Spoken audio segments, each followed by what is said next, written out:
As the animal-based diet gains in popularity, you feel tempted to jump on board, but that last 5% just cannot fully commit. This is understandable with so many voices claiming that an animal-based diet is unhealthy. But are the facts so evident as to allow us not to have an opposing view? Not hardly. An animal-based diet is a healthy diet, and I'm going to share with you 5 undeniable reasons that this is the case.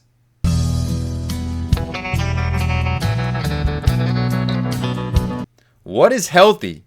Increased vitality? The ability to do the things that you want to in life? Absence of disease? Clear mental focus? The answer is all of the above. The real question is, can an animal-based diet get you there? In short, yes it can.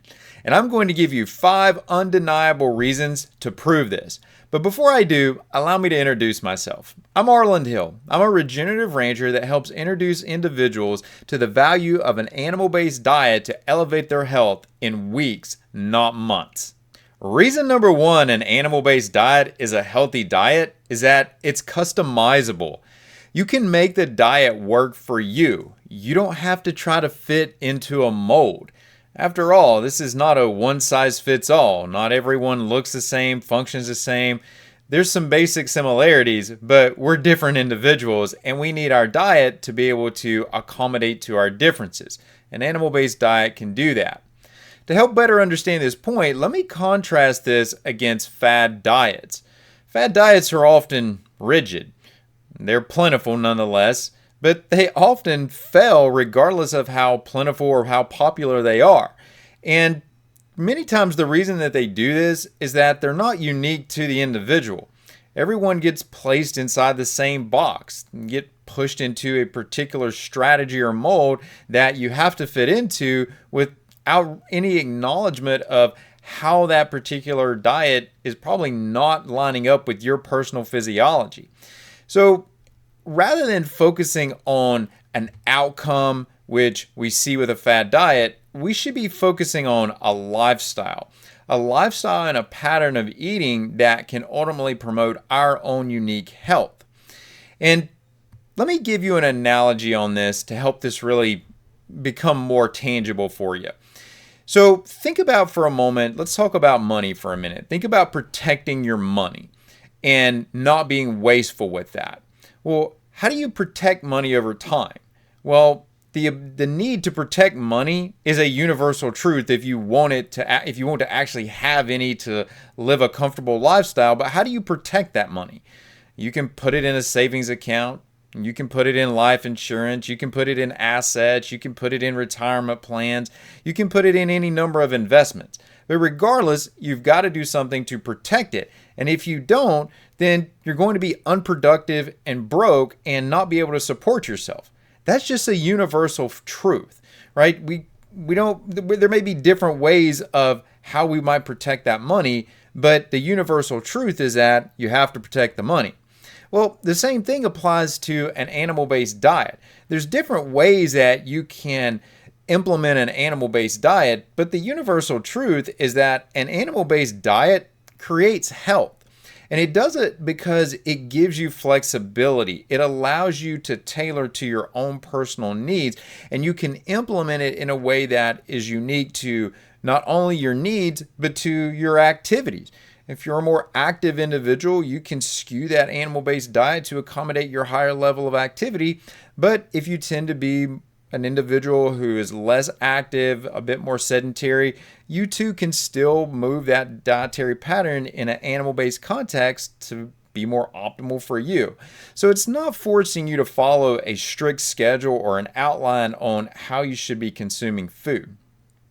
Now, the second reason that an animal-based diet is a healthy pattern, and this is an undeniable reason, and to me this is probably the top reason, is that it provides nutrients that you're not going to find elsewhere in the diet in adequate quantities. And so some of the nutrients, when we talk about nutrients, let me give you another analogy here, and this time we're going to talk about automotive. Think about your vehicle. If you look at your car, your truck, there's numerous parts on your vehicle. And think of each one of these parts as the different nutrients in the body. Even if you remove one of those parts, you're going to notice an impact on your vehicle, especially if it's a major functional part of the vehicle. The same thing applies for nutrients in the human body. If you think about the human body as your own personal machine, if you start taking away nutrients or fall into deficiency states with your nutrients, your metabolic machine is not going to function optimally. And an animal-based diet does an outstanding job of helping you offset that and prevent that risk of developing those deficiencies. So it's providing the needed nutrients in sufficient quantities. But which nutrients are we talking about here? Well, it's not just one or two that we can point to. There's actually several. So I'll start off with one that is very unique to an animal-based diet, and that's choline. Choline can be found in eggs, it can be found in meats, but it's a nutrient that is extremely beneficial in the production of the cells, so making healthy cells throughout the body. When we talk about neurological development and optimal neurological function, choline is extremely critical in that. The development of the fetus and babies as they're going through their first months and even into the first few years of life, their adequate neurological development, choline has a strong influence over that. And that's something that is found in an animal-based diet that you're not finding in other dietary patterns that don't have sufficient amounts of animal-based foods in them. You're also going to find what are known as bioavailable minerals, so things like zinc and iron, selenium, B12. These are going to be found in quantities that are going to match what your metabolic needs are, and they're going to be in a form that the body can easily assimilate. I'll just give you an opposition to this, which is plants. These nutrients, when they are found in plants, one, they're not plentiful, and two, they're not in a form that's easily assimilated by the body. So having these available from an animal-based source makes so much more sense. Well, what about antioxidants? We often hear about this category of nutrients. Well, your animal-based foods are going to be rich in antioxidants, and that can be from glutathione, which is one of our body's main antioxidants, and some of its precursors, as well as other nutrients like vitamin A, vitamin E, and even I mentioned zinc a little bit earlier just as another example. These are all antioxidants that are found in sufficient supplies in an animal-based diet. And then you get into your fat-soluble nutrients, things like vitamin A, vitamin D, E, and K. And here you're getting the actual nutrient. You're not getting the precursor to the nutrient. And let me share an example with you of the difference between the actual nutrient and the precursor, and this is beta-carotene. Beta-carotene is going to be found more in plants, and it's a precursor to vitamin A. Nothing wrong with beta-carotene, but the point is that you're not getting the vitamin A directly, and some individuals, not all, but some individuals do have challenges in making enough vitamin A from even adequate amounts of beta carotene. So the point here is that we get the form of the nutrient that is directly usable by the body. And this also applies for things like vitamin K2. We have different forms of vitamin K, or vitamin K1 or K2, but K2 is going to have numerous applications throughout the body.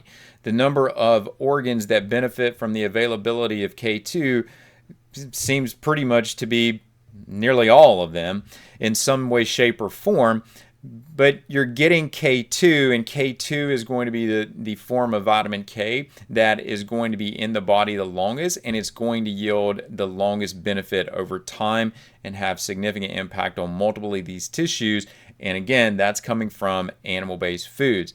And when you look at the overall diets, just diets in general, some eating patterns may deliver high amounts of specific nutrients, but they don't do it universally across the board. They may deliver certain sectors of adequate amounts of nutrients, but an animal-based diet delivers all of the different nutrients, the micronutrients, if you will, in sufficient quantities for you to have optimal nutrient status on an ongoing basis. So that's reason number two. And like I said, that's probably my favorite, and that's clearly a significant reason. But that's talking more micronutrients, if you will. Let's shift over and talk about macronutrients, and I'm going to pick on one specifically here and target it. And this is the third reason that an animal-based diet is undeniably a healthy eating pattern. And it's because it easily meets your optimal protein requirements. When you're looking at building your dietary pattern, if you're thinking about fats, proteins, carbohydrates, the first thing that should get prioritized is protein. But there's two aspects to protein that we want to acknowledge here, and the animal-based diet does a great job in both of these. And so the first one is that we want to look at just the total amount of protein that someone is taking in. The second, which I'll touch on, are what are called bioactive peptides, but I'm going to come back to that in just a minute. So let's look at the total amount of protein. This is the first concept around getting adequate protein from an animal-based diet. And it's easy to do that on an animal-based diet because it's inherently high in an animal-based diet. So it's not as if you're having to be really particular about combining foods or making selections of foods that tend to be higher in protein. Higher protein is just inherent in an animal-based diet. And if you're trying to hit an optimal level of around 1 gram per pound of body weight, or even more in some circumstances, this becomes much easier to do on an animal-based diet as compared to other dietary patterns. Now, you can certainly start lower than that, but when you get to a point where you want to work up, it becomes much easier to work up on your protein intake if you're already in an animal-based dietary pattern. But remember, that's only the first part of the proteins that come from an animal-based diet. The second part is what I really enjoy talking about, which are these bioactive peptides. And I'm going to do a deep dive on these in the future. So make sure you subscribe to the channel so you can see that video when it comes out. But here's the point on this, is that these bioactive peptides, these are therapeutic segments of protein. So if you think about these big protein structures, these are snippets of those protein structures that in and of themselves have therapeutic value. So they go by such names as lactoferrin, which has even been called a miracle molecule recently in the medical literature, carnosine, ovotransferrin, and these are coming from, some of these will come from dairy sources, some of them come from beef, some of these are coming from eggs, but these are all animal-based. They're all coming from an animal-based diet, and they are unique to an animal-based diet. So you're not finding these elsewhere. If you're not eating animal-based foods, you're not getting these bioactive peptides in sufficient quantities that have really solid evidence and promote overall health. So you risk losing these health-promoting benefits if you don't consume an animal-based diet. Now, reason number 4 that an animal-based diet is a healthy dietary pattern, and it's undeniably healthy, is that it helps you stay focused on a clean eating pattern. You have to make sure that your overall eating pattern, regardless of what it is clean, right? So you're not consuming overly processed, ultra-processed foods, that you're not consuming foods that are ultimately denaturing your health or damaging your metabolism in some way or negatively impacting your gut. We want to consume foods that are inherently promoting of all of these things that I just mentioned. An animal-based diet is a great way to do that. So if you pick that protein source first, then eating real food becomes extremely easy because eating real food is the model of an animal-based diet. Even if you're adding some fruits and some vegetables in there, maybe you've got a few of these that you consume on a routine basis. I know those things are a part of my diet. I'm not carnivore, I'm animal-based. But these are totally fine. They make great adjuncts. They have benefits in and of themselves. But our point here is talking about the value of animal-based. And when you're eating with an animal-based focus, you're eating real food. You're looking for real food to ingest, even when you start to go outside of the animal-based criteria, if you will, right? So when you start to get into the fruits and the vegetables and these things, you're still looking at whole foods that you're consuming. And when you have to extrapolate this to the psychology of eating, because ultimately when you're looking to do something with your diet long term, this does become the most important part. How you think about food, how you perceive food, how you use food in a social setting, or how you consume food in a social setting. When you're locked into an animal-based mindset, those choices become so much easier, and it becomes a mindset geared towards avoiding these ultra-processed foods that are out there and that can easily slip in if we're not consciously aware of them. All right, so that's your four reasons so far, but I told you I was going to give you 5. So reason number 5 that an animal-based diet is undeniably healthy is that it prioritizes the person over the numbers. Remember, this is all about you and making sure that you are getting what you need from the foods that you're consuming and having that diet work for you, and you not trying to fit into a mold of that diet. So how you feel at the end of the day ultimately matters more than what some specific number says, right? If you think about things like your overall weight or lab values, these things are standardized to a population. You're not the population. You're you. And that's what's most important here. So maybe your total cholesterol is higher, but you feel more vital. You feel more like you can do more things throughout the day. You just overall feel better. Your vitality is higher.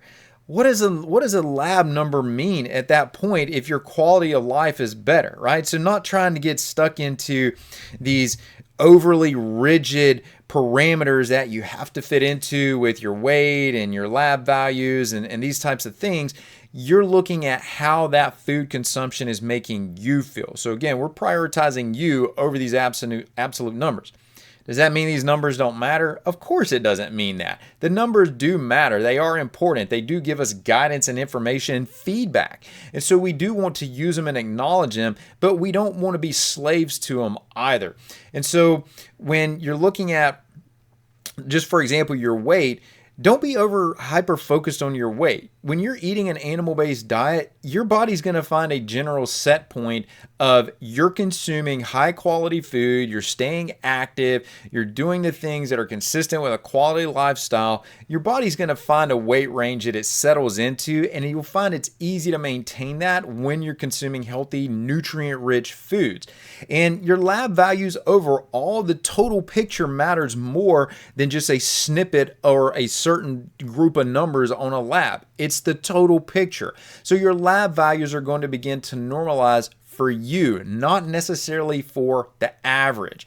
And this is why it's important if you're starting to work with someone or you're looking to work with someone on this, you need someone who is not hyper focused on segments of lab information, but looks at the total body of information and has a conversation with you to see how you're doing and how you've been improving as you've been on an animal-based diet.